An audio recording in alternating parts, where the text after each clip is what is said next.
মনে মনে ভাবিস না মনের মতো কয়দিন ঘুরে ফিরে মরে যাব, কোনো হিসাব দেওয়া লাগবে না।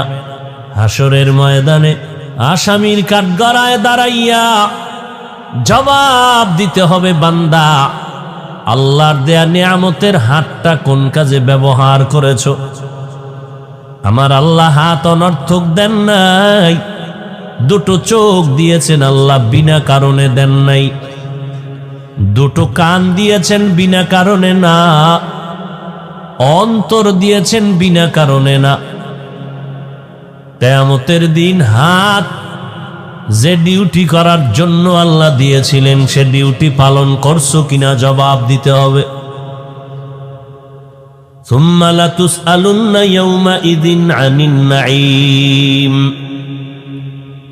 আমার আল্লাহর নিয়ামতের জবাব দিতে হবে, পালানোর উপায় নাই।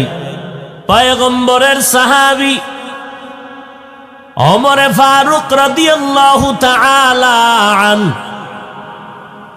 10টা বছর অর্ধ দুনিয়া শাসন করেছিলেন। বাংলাদেশের মতো একটা ভূখণ্ড নয়, অর্ধেক দুনিয়া শাসন করেছিলেন খেজুর পাতার বিছানায় বসে। কেসে ওমর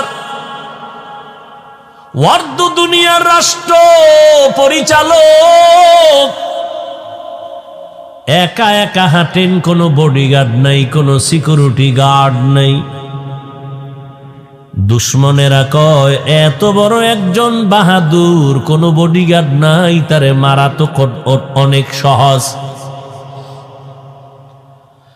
ওমরকে মারার জন্য দুশ্মন পেছনে লেগে গেল, গোয়েন্দা কখন ওমরকে নির্জনে পাও বলবা হত্যা করার জন্য লোক রেডি।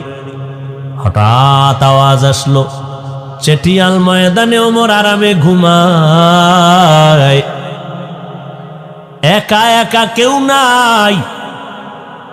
এবার জল্লাদ তরবারি নিয়ে আগায় ওমরের মারার জন্য। আল্লাহ বলেন আমি আল্লাহ যা চাই তাই হবে, বান্দা চাইলে কিছুই হবে না। আল্লাহ চাইলে সব সম্ভব। আমার আল্লাহ যদি না চায়, বান্দা চাইলেও কোনো লাভ হবে না।